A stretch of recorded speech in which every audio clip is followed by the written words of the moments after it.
र good morning सबै साथीभाइहरूलाई है।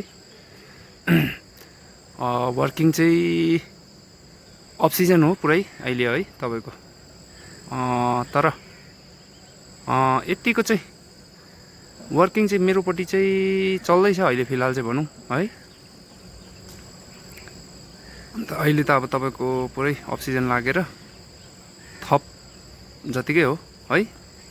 तर अहिले यो धुम्म परेको यस्तो दिनमा पनि है र सबैमा मैले हेर्दै गरेर आएको र यो लास्ट चेक गरेको थिएँ मैले, यसमा पनि अब त्यस्तो नराम्रो छैन है र सबैमा राम्रै काम गरिरहेकै रहेछ र खुसी लाग्यो है। यस्तो अफ सिजनमा पनि यिनीहरूले नेक्टर पनि ल्याउनु चाहिँ कम्ती मात्रामा र पोलन पनि ल्याउँदैछ यतिको त यो बर्खा माझमा है। हेर्नुहोस् है, पोलन ल्याउँदैछ, नेक्टर है, नेक्टर पनि आउँदैछ यो खाली आउनेहरूले है। नेक्टर ल्याउँदैछ हेर्नुहोस् है, त्यस्तो होइन तर अब कम्ती यतिको त अब अफ सिजनमा यतिको पनि काम गरेकै भनौँ न है। अब तपाईँको कोही बक्सा त थप हुन्छ है। अनि मेरोमा चाहिँ तर प्रायः जस्तो यत्तिकै छ वर्किङ चाहिँ नि। यो चाहिँ तपाईँको अहिले तपाईँको 8 फ्रेम भएको छ यो मौरी। यतिको वर्किङ राम्रै छ। यतिकै वर्किङ भइबस्यो भने चाहिँ मौरी घट्ने चाहिँ सम्भावना हुँदैन है। मौरी कम्ती हुन्छ भन्ने चाहिँ हुँदैन। यतिकै भइरह्यो भने है। र यो चाहिँ बी टाइप हो, यो चाहिँ ए टाइपहरू हो यिनीहरू चाहिँ। यो ए टाइप हो। यसमा पनि तपाईँले देख्न सक्नुहुन्छ वर्किङ चाहिँ अब नट ब्याडै छ भनौँ न है यतिखेरको समयमा।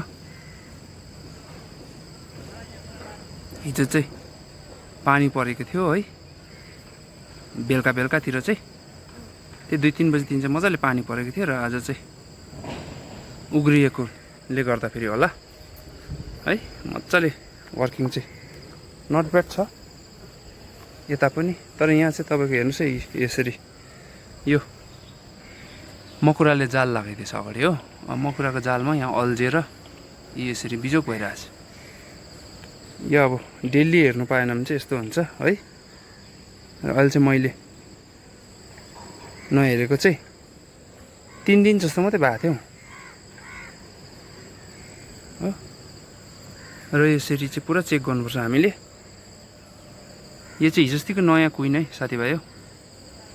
र यसमा पनि तपाईँहरूले देख्न सक्नुहुन्छ पोलन, नेक्टर है। नेक्टर बेसी आउँदैछ पोलनभन्दा अहिले चाहिँ फेरि। यसरी नेक्टर आएको छ। अन्त पोलन पनि पोलनभन्दा चाहिँ अलिक नेक्टर बेसी आउँदैछ है, हेर्न सक्नुहुन्छ। र यसरी यो चाहिँ तपाईँको नयाँ कुइन हो। यो 8 फ्रेम बक्सामा हो है। र यो चाहिँ ओल्ड कुइन है। यो चाहिँ तपाईँको 4 वर्ष भएको कुइन हो। 4 वर्ष भएको कुइन हो। र मैले चाहिँ सधैँ नयाँ कुइन मात्रै राख्ने गर्थेँ है। र यसपालि चाहिँ यो पुरानो कुइन पनि मैले राखेको छु।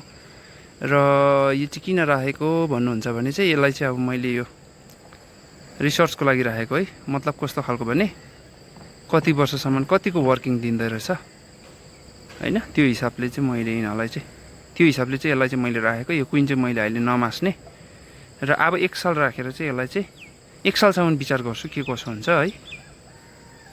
र अहिले चाहिँ अहिलेको फिलहालको अवस्थामा हेर्नु पऱ्यो भने चाहिँ वर्किङ चाहिँ यतिको चाहिँ ल्याउँदैछ यसले पनि है।